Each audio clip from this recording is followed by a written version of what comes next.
Good afternoon. Happy Friday, everybody. I'm Ryan Patrick, Certified Financial Planner. In today's video, we're going to talk about analogies between the sports world and success in long-term investing. And there are so many great analogies between the two. And I like using sports because it's something almost all of us can relate to.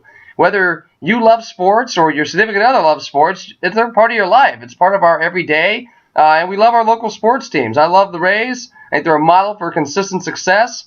I love watching things like the draft. We all know the combine is going on right now. They're looking at players, they're evaluating talent. Who's going to pick up Tom Brady with the 199th pick and win 4 Super Bowls, right? So we got to look at this and say, what are the analogies between success in building a great sports franchise and then success in building for retirement or building for your son or daughter's college education? There are more analogies than you might expect, so we're going to go through a couple of them, and we'll start with baseball. The Rays are my favorite example in long-term success, repeated success, and it's all based on a very unsexy, very conservative strategy that works over time because they don't make the big swing and the big miss. Whenever free agency comes around, usually the press is saying, who are you going to pick up? Who's that flashy home run hitter, big guy, benches the world, that kind of guy. And the Rays generally pass on that guy, and they go find a prospect. They get up draft picks.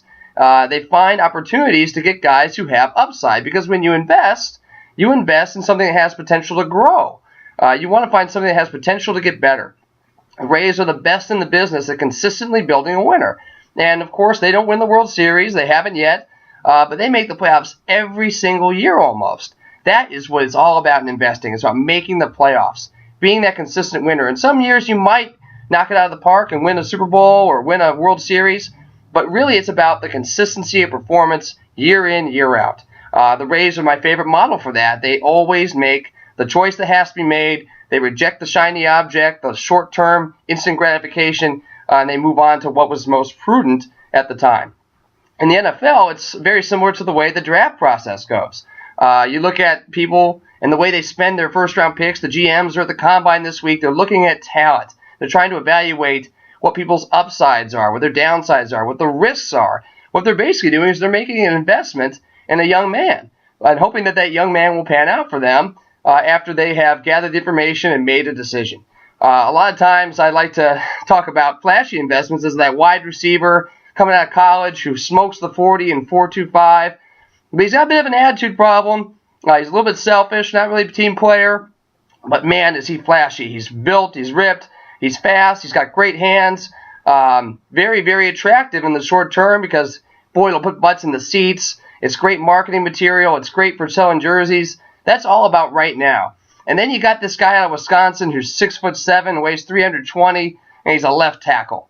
You go to the interview, and he just says all the right things, but he's very boring. There's no flash. The fans aren't really that excited about him.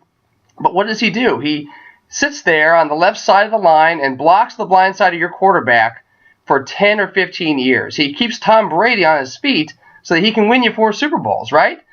So that is the basic situation that you have, is you have the flashy short-term distractions that may have upside but probably have a lot of downside risk, more risk than you should really be taking in the first round.